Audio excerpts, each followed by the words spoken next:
أعوذ بالله السميع العليم من الشيطان الرجيم بسم الله الرحمن الرحيم Bismillah. I have so many things that I wanted to share with you. I just don't know where to start. I thought I would start by reading from the Lantern of the Path. It's quotes from Imam Jafar al-Sadiq because many of the madhabs go back to him. So I thought it would be interesting to read what he says about purification, about wuzu, because it's the theme for the morning time. And I thought it was beautiful what he said about wuzu. I want to thank Sheikh Muslim for his encouraging us to have our acts of worship be beautiful. Because if we ask the question, and I put this question here for everyone, why? Why do we do it? And I ask you to ask yourself, why? Because I understand more and more the power of intention.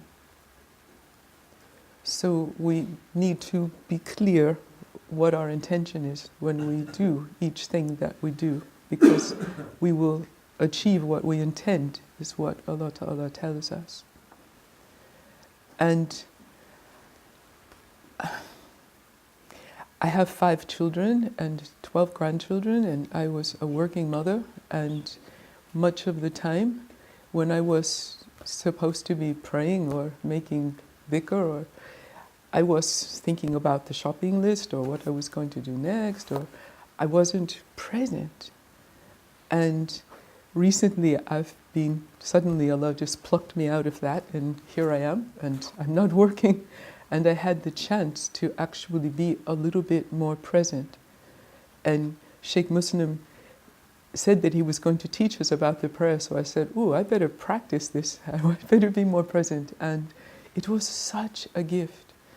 And then I was reminded of this big reason that we were given for why, which is I was a hidden treasure and I loved to be known. So I created. So do you see how the room changes even when you just say that? Because we exist, this that we consider the universe, the very small part that we can perceive, it's a very small part, like 1%. Even with all the microscopes, 1%. Plus all of that we can't see but is there. All of it, this experience of consciousness, is so that we can experience the love of the Creator. So it's all a love affair. It's a love affair. And then if we're not speaking on the cosmic sense, it's good to have that perspective sometimes so that whatever you're upset about for a moment doesn't seem so important. But on a more personal sense, if we understand that anastu bi rabbikum, at one point, this nafs, this beingness, this ruh that we all share, witnessed, yes, you are my Lord. And somehow there is an imprint of this light of the original effulgence of the Creator that lives within our breasts, the ruh. There's another love affair. It's the love affair of my little ego that I started to create after I felt I was separate from my mother. I started to create this sense of being a separate self. That part of me really, really loves the part of me that's always there, always dependable, always in a state of peace, always in a state of bliss, always connected, infinite, eternal. That part, I really love that part.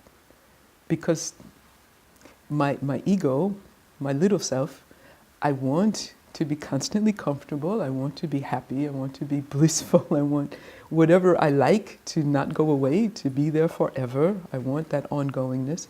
So I want those attributes, those qualities that are qualities of my ruh. And so there's a love affair because I'm longing for that part of myself that I have been told is there and that I know is there. I remember from the original remembering. I know it's there. I long for it. And also I am told that there is love because love is, well, it's the intention of the whole experience. It is there. So there is love of the ruh for the little self. And that's very comforting too, somehow. It makes it easier for me to be gentle with myself when I'm being stupid and being forgetful and being lazy, to actually trust that there is love for me, that there is this merciful creator actually loves me, and my stumbling through existence, my clumsiness is excused and forgiven and loved. So when I attempt to approach the ineffable, Subhana Rabbika Rabbil Izzati Amma Yasifun, that which I can't understand, I can't imagine, I can't see, that which is just beyond my ability to perceive, when I attempt to approach that, it makes my heart makes me get kind of trembly when I really let myself really experience approaching that. It helps me to know that there is this loving, merciful presence, Hudrat, observing me. And it was so wonderful when you said to, when let's make it more personal, when someone you love is there and you want them to accept what you're doing, you're very careful. You try to be beautiful, you try to be charming, you try to do it right, you try to get it right.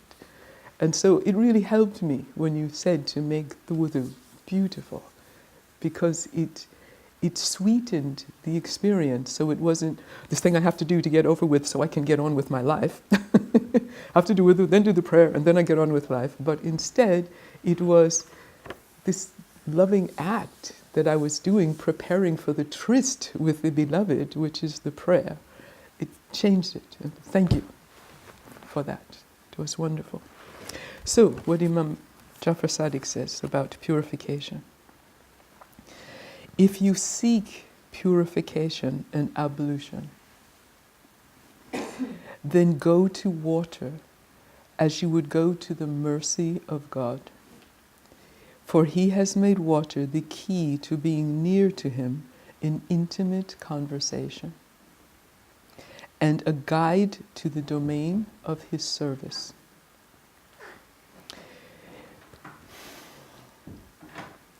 Just as the mercy of God purifies the wrong actions of His bondsmen, so are outward impurities cleansed only by water. As Allah said, it is He who sends the winds as good news before His mercy, and we send down pure water out of heaven. It's absolutely pure, the water that comes from heaven. It evaporates, so it's actually a distillation process. And elsewhere He says, we have made of water everything living. Will they then not believe? Recently, when I was researching about the water, I found online, and I want to tell you about it. I wanted to show it, but we don't really have time. But I tell you that if you Google the phrase fourth phase of water, the fourth phase of water, a man called Gerald Pollack is a scientist who has been doing research for 14 years about water. And he has discovered that water, when it's near a hydrophilic surface, that means any surface that the water will stay next to, it produces a layer that is charged. And you can actually, the water will actually, impurities will move out away from that layer. So the water just, and if you shine sunlight, or it's actually far infrared energy, which is the energy that we have. That's why they can see us with far infrared cameras at night. They can find us because we produce far infrared just like the sun does. Far infrared energy will energize the water, and the water will purify any impurity out of this zone. So it's fascinating to think about it, but basically this zone is around every protein and every cell in our body. So there is this electrical charge that's going through our body all of the time. As an acupuncturist, I find that very exciting because we've never been able to understand why acupuncture works. But what the Chinese have described and worked with for thousands of years is that there are rivers of light that move through the body, and they can be accessed, and you can find certain points along the rivers that will affect the flow of the energy and affect the functioning of your whole body. And we are, they say, 70% water, but the water molecule is so small and it permeates everything. So if you look at it that way, we're actually 99% water. So we are water, and as the Quran says, I've made out of water every living thing. It's true. We are water. And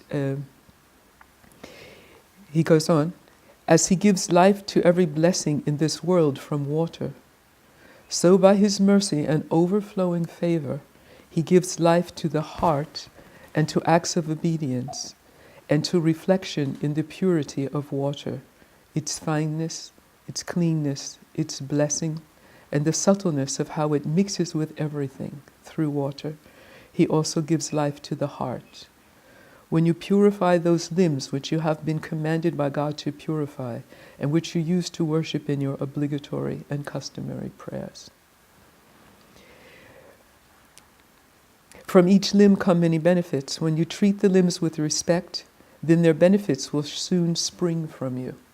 So we're actually, do you remember when he was saying that we actually are aware of what we do with the different parts of the body when we make the wudu. So we're actually sort of thanking that part of the body and making the intention that it will act in a way that's acceptable and good. So I think that's what he means when he says when we treat them with respect. And deal with God's creation like water, which mixes with everything and gives everything its due, while not changing itself in essence. This is expressed by the words of the Messenger of Allah, the sincere believer is like water. Let your purity with God in all your obedience be like the purity of water when he sent it down out of heaven and called it pure. Purify your heart with precaution and certainty when you purify your limbs with water. So it's an act of taqwa and certainty. So I wanted to give you a chance to experience, hopefully, what the Chinese called qi, and I tell you why. I studied with a Qigong master, and he was a Maoist youth. He was completely secular. There was no spiritual anything in his training, in his background, in his being, in his thinking. However, he was a very powerful Qigong master. Do you know what Qigong is? Should I explain? Everybody knows now, I think. Yes? It's Qigong. Maybe you've seen like the wonderful people who do martial arts and they can push people away just with their hand, and they can, do Aikido, or they can obviously move their life energy really effectively. And that's what it means. Qi is the word for the life energy that permeates existence, and Gong is the science of moving it well, mastering it.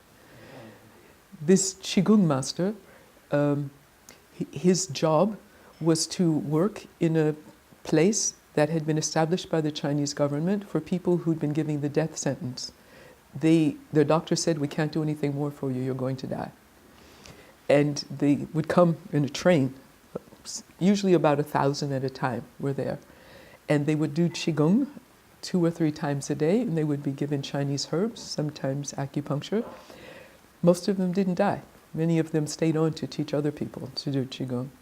But this man's job was to create a Qi field. So he had mastered so much Qi in his own body, he could project that Qi and create a field of Qi for all of these very, very sick people in which they would do Qigong. And by doing Qigong together, because they create a field by doing it together also, they got better, they were healed. That was his job. So 2 things from him. I didn't tell him what I was doing. I just said, I've been given this exercise. I'd like you to tell me if this is an effective Qigong, if this will help. So his idea is that Qigong is only to help the body to be healthy. So I said, will this help my body to be healthy if I do these movements? And I did the movements of the Salat as well as I can. And he looked and he said, it's a perfect Qigong. I was like, okay. I mean, I knew it was anyway, but it was nice to have someone from outside confirm it. And then I asked him, I tried to talk to him about Allah, about my understanding about Allah. And he said, well, when you say that, I hear Qi. So his understanding of Allah, what we understand of Allah, is what he calls Qi, that which permeates the universe and the energy that permeates the universe. So I thought that was interesting.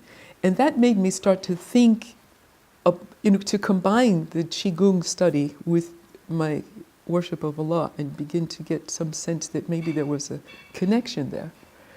And so I just wanted to share with you a little bit about that. First, Qi is just a concept at this point, but I just want to invite you to just rub your hands together. As if, in the wintertime now, when you go to touch your car and it's so cold just to touch the wheel, so you rub your hands together, so rub like that. We all do that, got to warm up my hands. And tell me when they begin to feel warm, because we've all been a bit cold and we're tired, so. It's warm now? Okay, so move your hands apart just a few inches and then move them toward each other. Can you see can you feel a little resistance between your hands? Like a buzz, almost like kind of like cotton ball or something? You feel it. Some people do, some people do. That's Qi. And you just generated it. So this negative charge in the water and the positive charge, this charge, we are all water, so we can charge our water, we can create this charge like that. And if we learned how to do it if we learn, we can actually, with intention and with the movement, we can charge any part of our body. And if you get really good at it, the Qigong masters can transmit energy to other people too. But the reason I'm showing you this is not, I want to talk about Qi, but I want to talk about why Tayammum actually does change what's going on when we do it. And why just a little bit of water, when you move it over the rivers of light in the body, actually changes the energies in the body. So that was a Qi, okay? Then, so the way they explain the Qi is that there is a certain charge in heaven and a charge in earth, and mankind's job is to connect heaven and earth. So the yang energy of heaven moves downward, the yin energy from the earth moves upward through man. And it's the opposite in the rest. Fire usually goes up, water goes down, but through us it goes the opposite. So that we actually connect heaven and earth. We're the link between heaven and earth. And this yin and yang energy moves in our body. There is a canal that's right, the storage house is right in the middle of the trunk, so it comes from between the legs up to under the tongue, and it comes from the base of the spine over the top of the head to inside the top of the mouth. And this is the yang channel, this is the yin channel. Core, basic to all of the bioelectrical energy that runs all the systems in our body. So it's like those big wires that you see that bring the electricity into the city that would be broken down later on into the wires in the wall. Does that make sense, that metaphor? Okay, so it's the big wire, the big connection. Those two are connected when you say Allah. In India they say Om. Om. It's the same thing. So when we say Allah, we're connecting this vital yin and yang bioelectrical connection in our body. It's major. In the Chinese, the Qigong masters also teach that the heart is, or the Shen, is the seat of our consciousness, our awareness.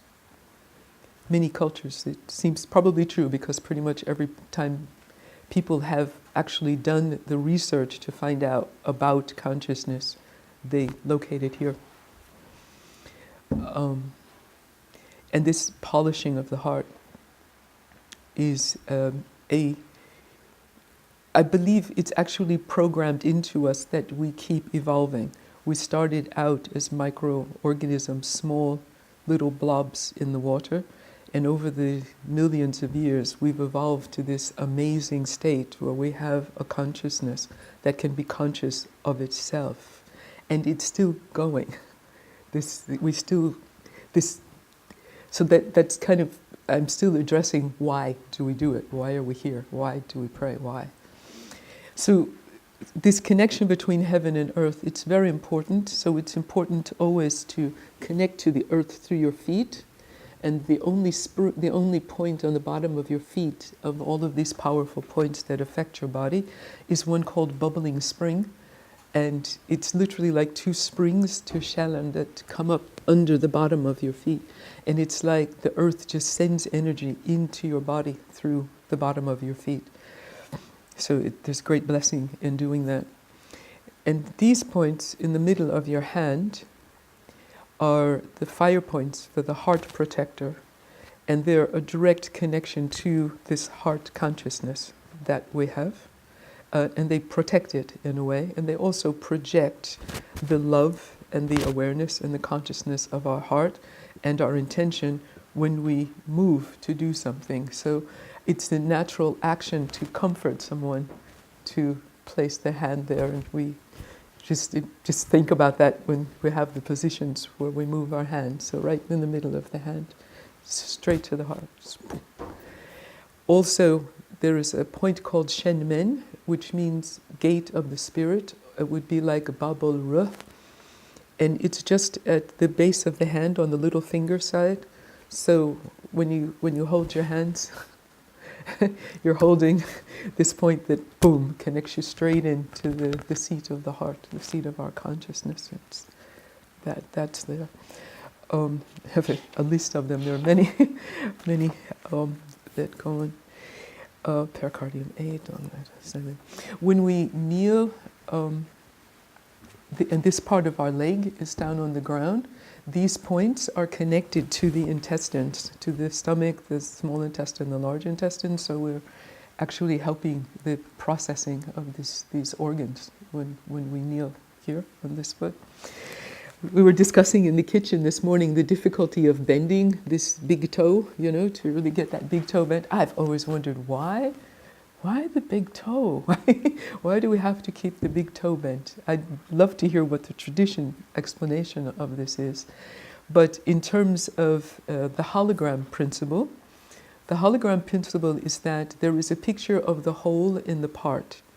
And this principle, so patterns repeat themselves at different levels, at different stages of existence.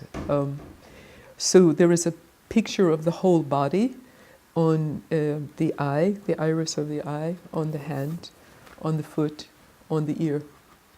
Many different places, the same pattern is repeated. And this part, the big toe, and this bend here of the big toe has to do with the neck and the head, the brain.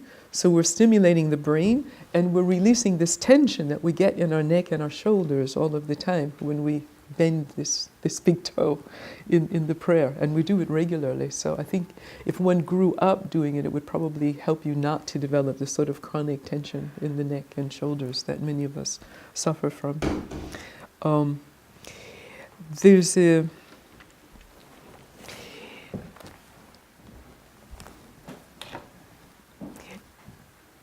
there's an explanation that the sympathetic nervous system that responds to stress is possibly the basis of most of the disease that we have at this time, because it causes a biochemical production of cortisol, which is inflammatory biochemical in the body. So it's very, very important that we learn how to counteract the stress response and learn how to encourage the parasympathetic nervous system that brings us back to a state of homeostasis in which we feel safe and at home. If you can imagine that you're a deer and you're grazing in the meadow and everything is fine, but all of a sudden you see, and then you will have lots of blood in your stomach and you'll have blood in your front brain, so you can even think about maybe going to the next field to get more grass. You can be creative even while you're comfortable and relaxed. You can take in information, enjoy what's going on around you. As soon as you see the lion, the programming, and we still have the same programming in our bodies, takes the blood away from our digestive system so we can't digest, takes it away from our front brain so we can't take in new information and we can't think creatively. The blood goes to the jaw to bite or scream, and it goes to the muscles so that you can fight or run. And it goes to the back brain. And in the back brain, it's like the reptilian brain. It's the brain that has recorded what worked for hundreds of thousands, millions of years to keep you safe. And you can only do those same things again, which is fight or run away. Okay? That actually helps the deer, because the deer has to run. Maybe it will warn the others. It works for a deer. But for us, if you're late for work and you're rushing on the motorway and the policeman, you see the lights behind you, it's not going to work to run away, and it's not going to work to fight. Have evidence in America it doesn't even work to cooperate, but anyway, it's another story. So in modern stresses, don't respond well to the programming that's in our system for how to respond to stress. So it's important that we learn how to stop that stress response and come back into homeostasis so that we get the blood back in our front brain so we can think creatively. Does that make sense? Did I make it too complicated? We need the blood here. So a simple thing that you can do, there are 2 points on your forehead, just above the middle of the eyes, right in the middle of the forehead, that are called they're the points that increase the circulation to the brain. Neurovascular points, they're called. And you can just place your head on your forehead like that. Okay. And that works. We can do it for, say, 3 breaths.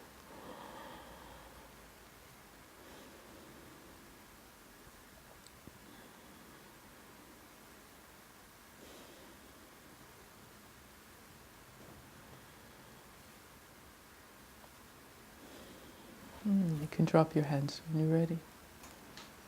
Did you feel the shift at all? You can say no. It's the reason why I asked. Did anyone feel the change? Didn't feel the change. Okay. You felt the change. Okay. Some people felt the change. Okay. So I call this the portable sajda. So I believe that the gift from our creator, the engineer for this machine, is to have us put our heads on the ground regularly, because it changes the charge, for one thing, and it stimulates these neurovascular points. So it helps us to be grounded, literally grounded. So let's talk about the breath. I've been learning about the breath for years, and I've taught it to lots of people, and I still forget. When I'm nervous, which I am now, when I'm nervous or when I feel stressed, I breathe, hardly breathe, sort of pant a little bit, Well, actually taking in oxygen, we don't think about this, but oxygen is the fuel of all the cells in our body. All of the cells need oxygen, O2, in order to create the energy that the cell will use for its functioning. So breathing is the way that you tank up. So if we're stressed and we're not breathing fully and well, we're actually asking our machine to run on a minimum or at least low quality fuel. So actually choosing to breathe fully and deeply with the intention, it's about intention, the intention to actually charge up my system with energy is really an important thing for avoiding burnout. It's a big step. The breath is really, really important. And the people who teach stress management usually encourage you to do an abdominal breath. You've probably all heard that in yoga classes or something. So you want the stomach to expand when you breathe in. Can we just try this a little bit? So you can put your hands on your abdomen and feel that you push against your hands when you breathe in, and that your stomach relaxes when you breathe out. It's good to inhale through your nose. It filters and it warms the air. If you want to release tension, it's good to exhale through your mouth a little bit, almost as if blowing through a straw.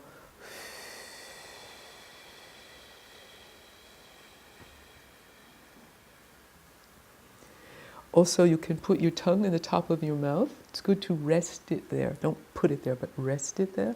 Then you can relax your jaw. A lot of the exhaustion comes from holding unnecessary tension, and we hold a lot here. It goes to the back of our neck, it goes to our shoulders, goes to our temples and causes headaches.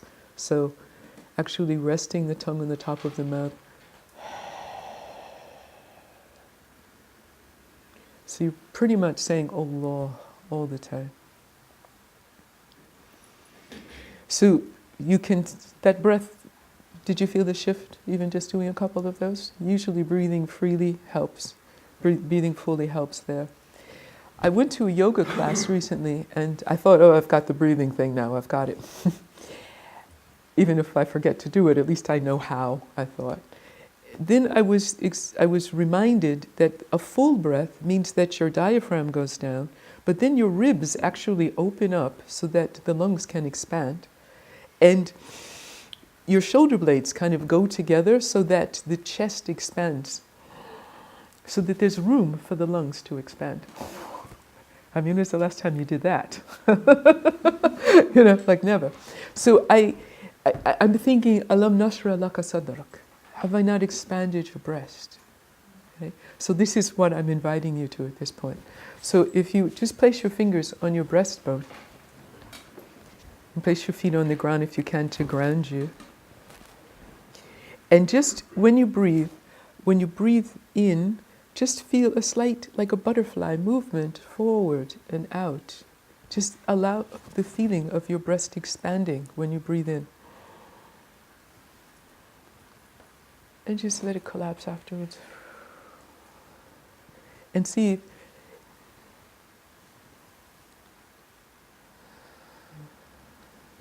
you can even let the movement go so that the breast rises a little bit even.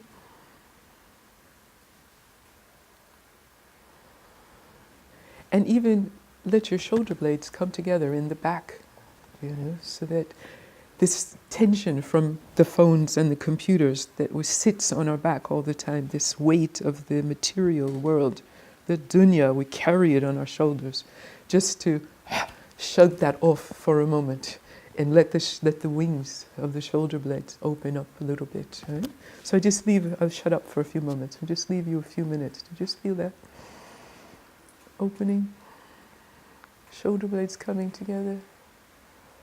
And then as you exhale, just shrug the world off your shoulders. Just let it go.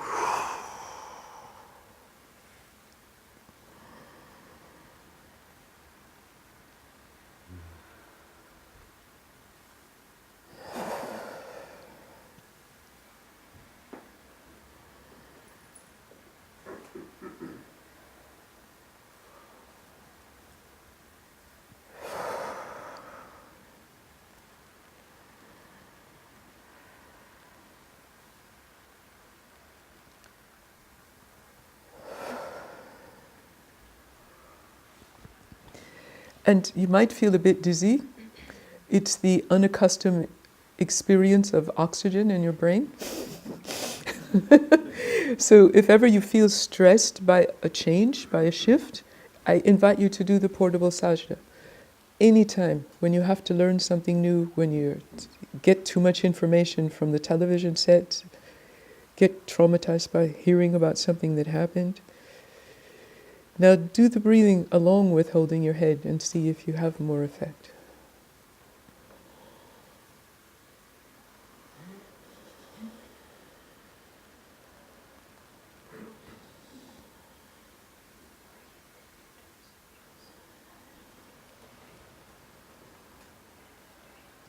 And when you're ready, you can just drop your hands. So, someone suggested to me that he was told by someone that this number 7 is very important, and we have the 7 ayahs of Surah Al-Fatiha. And he suggested that one actually take a deep breath in between each of the ayahs when you recite it. Do you do that? You're shaking your head, yes. And I tried doing it, and the reason I recommend it is because I always feel a little bit humbly ashamed when I'm supposedly teaching other people how to focus and how to relax, because I'm probably one of the least focused and least relaxed people in the world. But it's difficult to slow down. I find it very difficult to slow down. So I find that if I allow myself to take a breath between the ayahs, it actually helps me to slow down. And if I actually think about this breathing, when I say Allahu Akbar, the shoulder blades are together, the breast is open, Alam nashrah laka sadrak, and we shrug the world off our shoulders, So actually it really does work, it works physiologically to make this motion. And this motion also, the people who work with body energetics, it's called the heaven rushing in. If you feel depressed, if you just open like this, then you are open to receive the nur, the blessing and barakah from Allah. It works. And then the last thing I wanted to share with you is I call it the portable ghusl.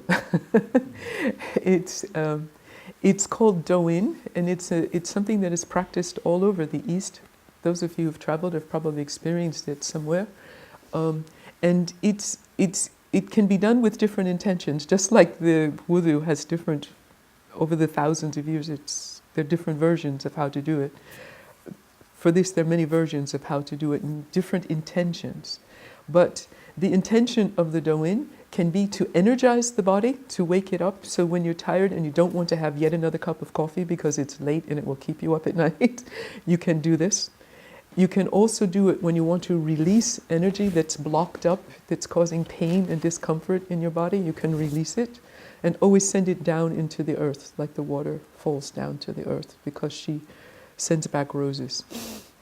So when you're releasing energy, send it down to the earth. It's important.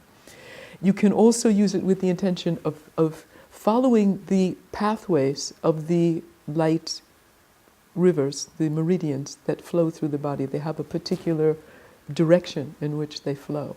So you can follow that direction, and when you do that, you're actually sealing the flow in the body. You're conforming it and sealing it. Pain, little aside, and discomfort is an indication that there's a block in that flow of energy, of bioelectrical energy. So you want to do whatever you can to get that energy flowing again, and then the pain will stop. It's the body's way of telling you there's a blockage here. We should be in flow. We're all water and electricity and fire. We should be flowing. There's a blockage. Change something. Change the way you're moving, or do something to get things flowing again. And it usually works. So I was thinking about the wudu, when we do the wudu, in the different directions and the different decisions about which direction to go. And the meridians on the back of the hand run up like this, and on the front they run like that. So I thought, maybe that one seals. And if you do it this way, this would definitely be discharging or releasing. I don't know. That gives some thought to what the intention would be. So with the Doin, you want to gather energy, and we're going to stand up in a minute, so you want to. And our intention is to charge ourselves. We've still got the whole rest of a wonderful half a day ahead of us, so we want to be well charged for it. So we know how this works now, you know. And if you didn't feel it before, maybe you feel it this time. I just want you to come closer because it closed the circle. Thank you. Alhamdulillah.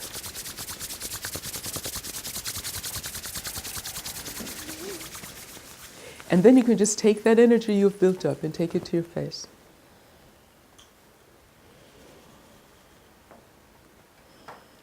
All of the yang meridians in the body meet and connect in the face.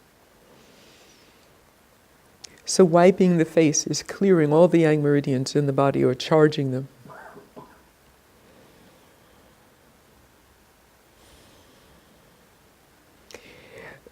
They teach pilots to put this palm of the hand right over the eyes so it closes off the cheeks close off so you can't see, and you open your eyes and look into that darkness and allow your eyes to rest. Just looking into the darkness and being charged by the energy in your hands. They teach pilots to do this. It's called palming, and it helps their eyes to be relaxed and work properly.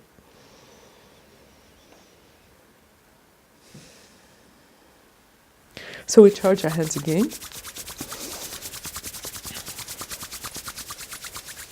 And just to clear our head and to open up the top of our particular system to receive from above, we tap from the top from the front to the back. Tension, as we said, gathers here. Tension from here gathers in the temples. So we tap there to release that tension, relaxing our jaws at the same time, and going around the back of the neck to release the tension in the back of the neck, and then right across to the shoulders.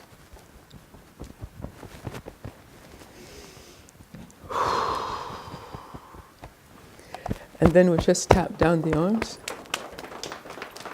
If you tap down both sides of the arms, you're releasing. The intention is to release. You just let the tension go out.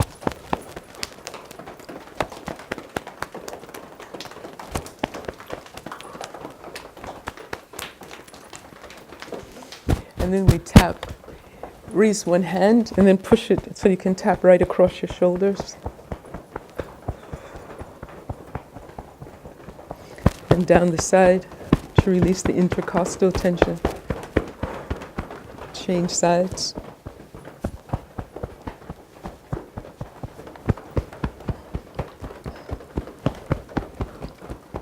A lot of frustration gets caught up in the diaphragm. We tighten up there. So you want to release that and just breathe out at the same time.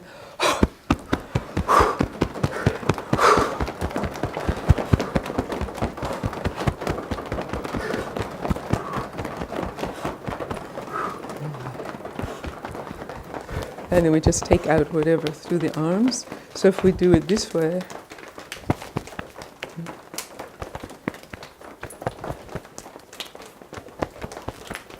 then we're sealing.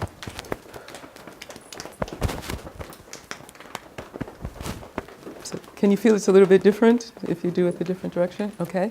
Then the abdomen is very important. This area of the body is called the hara or the lower dantian. We store our vital energy here. The kidneys and the adrenal glands are here for Western medical thinking. And this is the place where we have our ability to, our resources that we have to deal with stress. And it's easy for that adrenal complex to get fired too often and we get exhausted. So we want to take energy to this area so that we always store good energy, and we couldn't ask for better energy than there is in this room at the moment, better chi. So we want to charge up again with the intention of filling through our hearts, filling our hands with this wonderful vital energy available in this circle. And then taking it to our kidneys.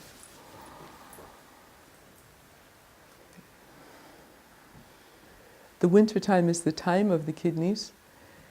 They're the storehouse, like the seed under the ground. And if we haven't done a good job of storing energy, we can get pretty depleted as the winter progresses. So taking energy and storing it in your kidney with intention is very important. When you bend over like this, that also charges your kidneys. I think you know what that reminds you of. Yeah. So every time we do ruku, we're charging our kidneys, we're charging the storehouse. You can also take this stored energy and use the back of your hands and just rub at the waist like this. We're going to do it 50 times. 1, 2, 3, 4, 5, 6, 7, 8, 9, 10. 2, 3, 4, 5, 6, 7, 8, 9, 10. 3, 2, 3, 4, 5, 6, 7, 8, 9, 10. 4, 2, 3, 4, 5, 6, 7, 8, 9, 10. 5, 2, 3, 4, 5, 6, 7, 8, 9, 10. Does anybody feel warm? Yes. Yeah? So this is chi. Okay, this is the way to charge up your system without, you don't need the coffee. You're just using the far infrared, the energy. Yeah, and then we're just going to, we need to ground, you know, we're like trees, we connect heaven and earth. So we sit a lot, so we break off this connection between our body and the earth. So we need to open up. So you want to open up right across the base of the spine. Just move all the stagnation from sitting on chairs. And then go right down the back of your legs. That's the bladder meridian. Start again at the top. Start at the top and then go down the sides. Start again at the top and go down the front side. Over the top of the foot. And then down the inside, gently.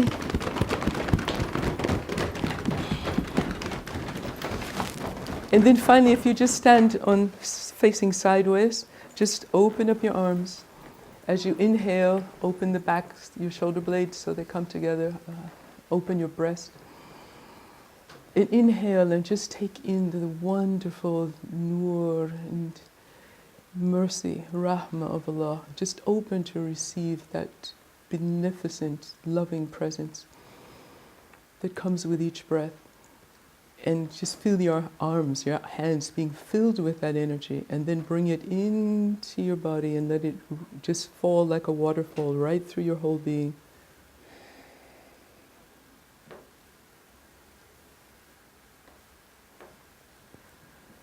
All the way down to your toes. And then a second time.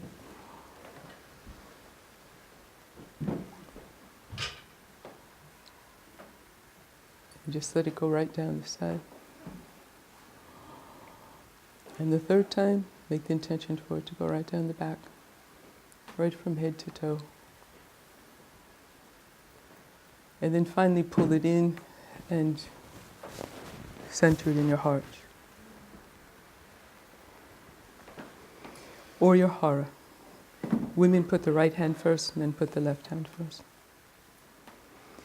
So I think you have this experience now, how there is this amazing possibility to be energized and to be transformed by just moving your hands over your body.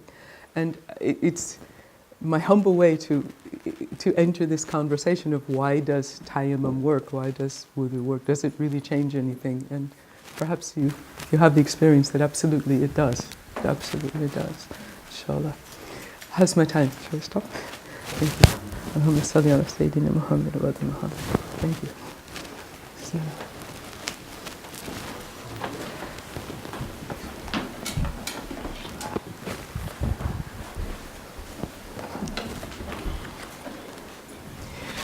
Just to remember about the breath. Sheikh Sadi, who I hope will come to be with us at some point, because just like Sheikh Muslim, he understands the roots of the words and actually what they meant thousands of years ago when they were first used, some of the words that still exist in the Quran. He talked about nafs and And he said that this sound, this napas, is the sound that you make when you when you sniff, when you try to kind of catch the breath and make it yours. This is my breath. And that the is when you feel the breath is just flowing through you, that in fact you are being breathed. So it's like that's the difference between this state of separation that we create, that we believe is real, and the reality which is MashaAllah. Thank you.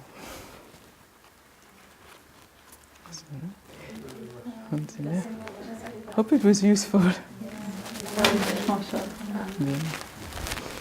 I have a question, Sheikh Muslim, that someone asked that maybe you can answer in the circle.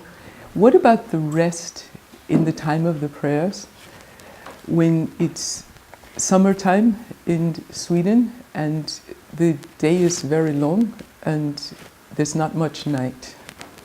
Can you address that? When is a good time to sleep? When is it recommended to sleep or to rest? And how do you balance prayer and sleep? Well, I think it is very individual. I have a little philosophy when it comes to this, and I have to be clear that it is a philosophy. It is not a ruling of any kind, and that is, as the night goes shorter in the summer, and also the heavenly signs of the various times of prayer disappear, and for several months during the summer in most of Sweden, longer time towards the north and slightly shorter time in the south of Sweden, some of the visible signs on the heaven that indicate to us the times of prayer, they are not visible, and of course if you go far enough north the sun doesn't even set. So you basically only have the times of Dhuhr and Asr, neither of the other three. But where the sun still sets, say in Stockholm or in Gothenburg, there will still be the absence of the sign or the visible effect on the heaven of the light disappearing and darkness coming, and hence the time of Isha doesn't enter, or the alama, the sign for the time of Isha, doesn't come. So my idea is, when that happens, first of all, it is very clear that regardless what is your point of view on joining prayers, under those circumstances you can, because if you during that part of the year pray both the Maghrib prayer and the Isha prayer, whether you accept it or not, you are actually in fact joining them, because you are praying them both in the time of Maghrib, because there is no Isha time. So it's still Maghrib time, even at midnight it's still Maghrib time. And then somehow Maghrib time will seamlessly slip into Fajr time, because there is obviously the sun rising. But, and this is my philosophy now, that if you delay a prayer knowingly until its appointed time has ended, then that would be counted as a sin, or as a wrongdoing. You are neglecting to perform the prayer in its appointed time. But because there being no Isha time, you cannot really be held responsible for neglecting to perform the Isha prayer in its time. The only time you know for definite that the Isha prayer's time, the time for the Isha prayer has ended, is after sunrise. Hence, even from among the scholars of old, some held the view that during the time the Isha time doesn't come, either you don't even have to pray the Isha prayer at all, you pray 4 times a day. It's a very minority view, but it is nevertheless valid. It's a very old fatwa, one of the earliest fatwas on what to do in the far north in the summer with the Isha prayer is that you don't pray it because the time didn't come. The prayer becomes wajib, compulsory. When the time enters, the time didn't enter, so the prayer never became compulsory. Now this is a minority view, but nevertheless it's a view.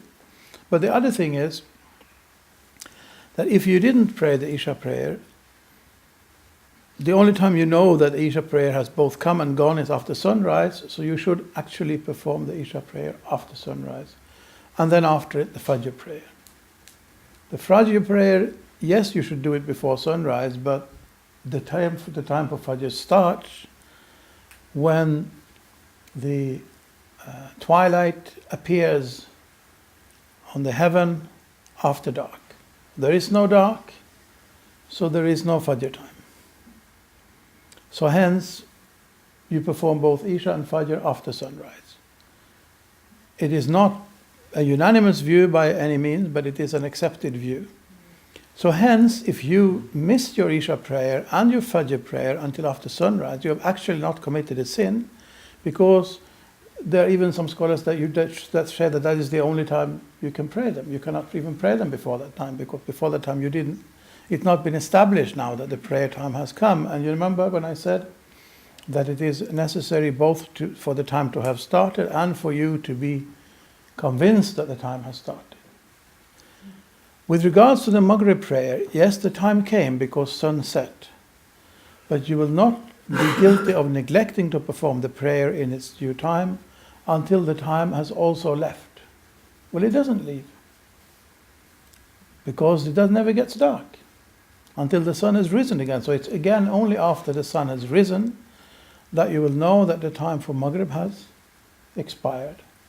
So again, even if you would go to sleep after Asr and you would perform both Maghrib, Isha and Fajr in the morning, you will not be able to say that you have neglected to perform your prayers. I'm not saying that this is a method you should use, but it is a consolation. You can think that if you did it, you are not actually guilty of sin. Whether it works for you is a different matter, but no one can say that you are neglecting your prayers if you do this.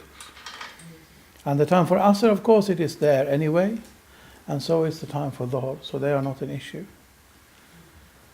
Rather, in this winter, like these times, especially a little bit further north, because of the time between the Dhuhr and Asr praying being very, very short, there will maybe not even be an hour between the beginning time for Dhuhr and the beginning time for Asr. There is a very good cause for praying them together and joining them. Just like there is a good cause for joining the Maghrib and Isha prayers in the summer. I would say that there's not even an issue. Even in some of the major mosques of Sweden, they join the Maghrib and Isha prayers as a matter of course in the summer anyway, from end of April to middle of August. So I would not say that is an issue either. You will do what suits you, what works for you, what feels right for you, what fits into your daily routine, and what gives you the spiritual nourishment that you need. That is all I can say regarding that.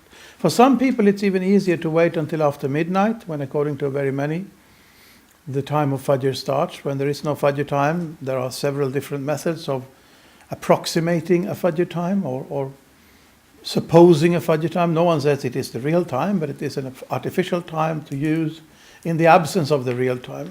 According to some, it is midnight. So without any complication, you can perform the Fajr prayer immediately after true midnight in the summer during these months when it doesn't get dark at night. True midnight, I would say, the time of night which corresponds to the time of day when the Dhuhr time starts. So say that the Dhuhr time starts at 1 o'clock in the day. That means that after 1 o'clock in the night, you can perform your Fajr prayer and go to sleep. If you are a person who stays up late anyway, then that would work for you. Can I say something? Yeah? Actually, regarding that, I follow the Jafri school. And when it comes to summertime, if you look at this prayer schedule from Imam Ali Center in Stockholm, it is marked with red color, and it's exactly like at 1 o'clock in the night or soon after that the approximated Fajr time is. So it goes quite correctly with your opinion also. That's quite interesting, actually. I wasn't thinking why they made this decision to have it 1 o'clock, but now when you compare it with Dhuhr, it makes sense. Like the estimated time from Dhuhr to Fajr. Yeah.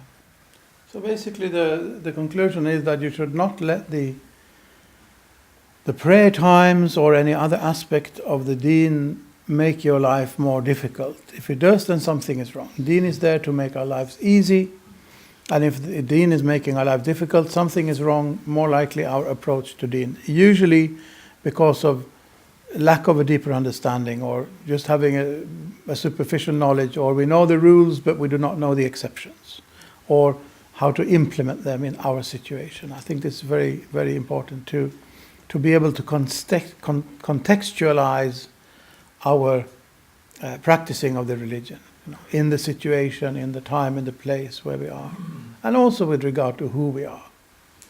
Thank you. I think it is quite near now for the sunset, and I would like all of us to experience it. So if we could have a little bit of a bensträckare, as they say in Sweden, bone stretcher. If we can have a little bit of a bone stretcher and take a little bit of a walk and see if we can feel the sunset.